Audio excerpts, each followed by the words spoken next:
रेयांश और राघन की भीषण टक्कर ने धरती और आकाश दोनों को हिला दिया।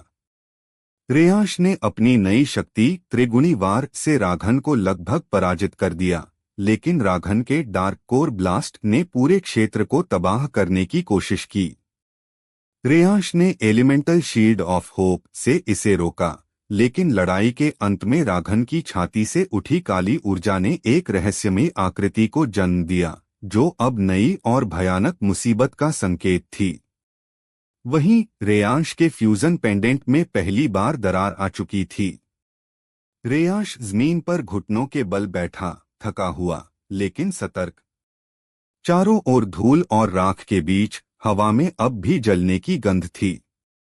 उसकी आंखें उस काली आकृति को देख रही थीं, जो धीरे धीरे स्पष्ट हो रही थी। ये क्या है? रेयांश फुसफुसाया। आकृति धीरे धीरे आकार लेती है। काले धुएं से बना एक विशाल शरीर, उसकी आंखों में लाल चमक और शरीर से निकलती अजीब ध्वनियां, जैसे हजारों आत्माएं एक साथ चीख रही हों। फायर की आवाज गूंजी। रेयांश, ये वही है जिसका जिक्र ग्रंथों में था। क्रोमनॉक्स, एक प्राचीन छाया योद्धा जो हर 1000 साल में जागता है जब संतुलन टूटता है। रेयांश ने कहा, पर मैंने तो सिर्फ राघन से लड़ा था। राघन सिर्फ ज़रिया था। असली खतरा ये है। क्रोमनॉक्स को राक्षसी ऊर्जा चाहिए जागने के लिए, और राघन ने वही ऊर्जा फैलाई। क्रोमनॉक्स की आवाज गूंजी, फ्यूजन वॉरियर, तुम्हारा अंत मेरे जागरण की शुरुआत है। रेयांश खड़ा हुआ, लेकिन जैसे ही वह खड़ा होता है, उसके पेंडेंट से एक टन टन की आवाज आती है और वह फिर से दरकता है। वह हैरान होता है। ये क्या हो रहा है? उसने पूछा।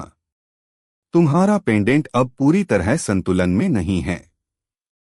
तुम्हारे अंदर की शक्तियां अस्थिर हो रही हैं। तुम्हें नया संतुलन खोजना होगा या फिर पेंडेंट टूट जाएगा, स्फायर ने चेताया। रेयांश ने एक गहरी सांस ली और अपनी हथेलियों को जोड़ा।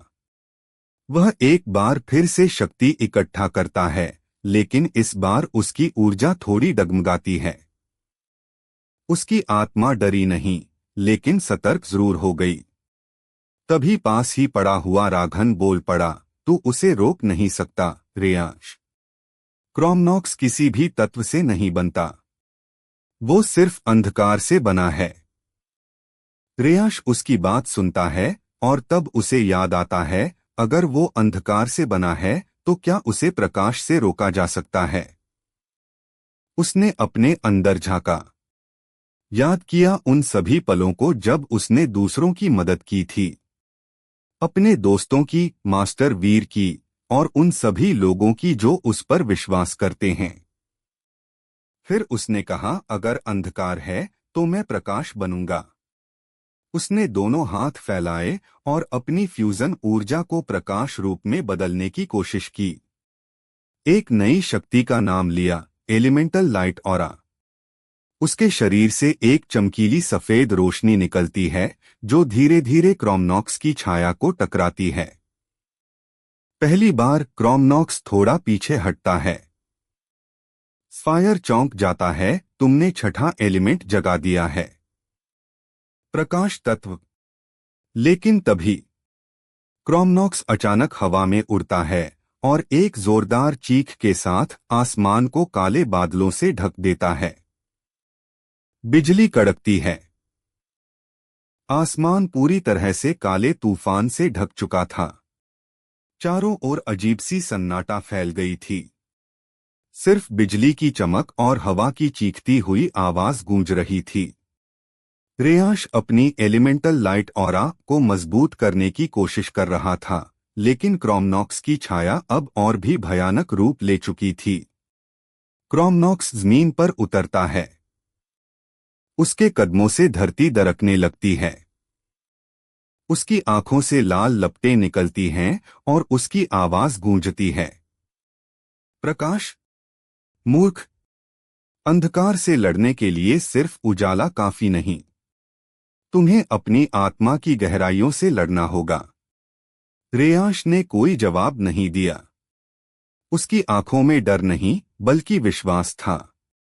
वो आगे बढ़ा और हाथ फैलाकर अपनी नई शक्ति का प्रयोग करता है। Elemental light beam. उसकी हथेलियों से निकली रोशनी की तेज किरण सीधी क्रोमनॉक्स की छाती पर जा लगी। टकराते ही एक जोरदार विस्फोट हुआ, जिससे पूरा मैदान रोशनी से भर गया। कुछ सेकंड के लिए ऐसा लगा मानो क्रोमनॉक्स मिट गया हो, लेकिन धुआं छंटते ही वह फिर प्रकट होता है, अब पहले से भी बड़ा और भयावह। क्रोमनॉक्स अब अपनी शक्ति का इस्तेमाल करता है। शैडो डिवोरेशन। उसकी छाया एक विशाल लहर में बदल जाती है और रेयांश को निगलने की कोशिश करती है। रेयांश तुरंत हवा में छलांग लगाता है और लाइट डैश तकनीक का उपयोग करता है, लेकिन उसकी गति अभी अधूरी है। स्फायर चिल्लाता है, रेयांश, ये शक्ति तुम्हारी आत्मा से जुड़ी है। तुम जितना डरोगे उतनी कमजोर होगी। रेयांश जमीन पर गिरता है, लेकिन वह हार नहीं मानता। उसकी सांसें तेज हैं, शरीर थका हुआ है, पर दिमाग शांत। वह अपनी आंखें बंद करता है और खुद से कहता है, मैं अंधेरे से नहीं डरता, क्योंकि मेरे अंदर उम्मीद की लौ है। अचानक उसका पेंडेंट चमकता है, पहले कभी न देखी गई चमक के साथ। फ्यूजन कोर का दरार भरने लगता है और उसमें से एक नई शक्ति निकलती है। स्फायर हैरान हो जाता है, ये क्या? ये तो हेलिक्स फ्यूजन मोड है। रेयांश की आंखें सुनहरी हो जाती हैं। उसका शरीर चमकते हुए तत्वों से ढक जाता है, प्रकाश, अग्नि, वायु और जल, चारों एक साथ। और बीच में उसका दिल। अब हेलिक्स कोर बन चुका है। क्रोमनॉक्स भी पहली बार पीछे हटता है। तुमने उसे जगा दिया, लेकिन तुम्हें समझ नहीं आया कि ये शक्ति तुम्हें बचाएगी या खत्म कर देगी। रेयांश अब पहले से कई गुना तेज हवा में उड़ता है और एक नई तकनीक बोलता है, हेलिक्स एलिमेंटल स्ट्राइक। 4 तत्वों की ऊर्जा एक साथ उसकी मुट्ठी में जमा होती है। जैसे ही वो क्रोमनॉक्स के सीने पर वार करता है, जमीन हिल जाती है, हवा फट जाती है और रोशनी का विस्फोट होता है। क्रोमनॉक्स जमीन पर गिरता है, पहली बार घायल।